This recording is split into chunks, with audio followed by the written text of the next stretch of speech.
లలిత సహస్రనామం పారాయణం తర్వాత బాలభావానుసారేణ మమేదిహి విచేస్థితం మాతృవాత్సల్య సదృశాం యథేచ్ఛసి తదా కురు అని అమ్మ నేను చేసినటువంటి పనులు, నేను చేసినటువంటి స్థుతులు, నేను చేసినటువంటి పూజలు అన్నీ కూడా బాలభావంతో గ్రహించు తల్లి, చిన్నపిల్లల చేష్టల వలె గ్రహించమ్మా అని.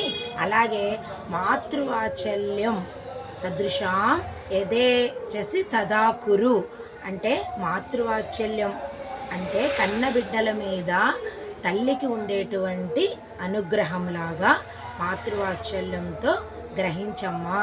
యథేచ్ఛసి తదా కురు అంటే నీకు ఎలా కావాలంటే అలా అనుగ్రహించు, అలా చేయమ్మా అని అన్నప్పుడు ఆ తల్లి తప్పకుండా అనుగ్రహం కలిగిస్తుంది, మన వెంటే ఉంటుంది.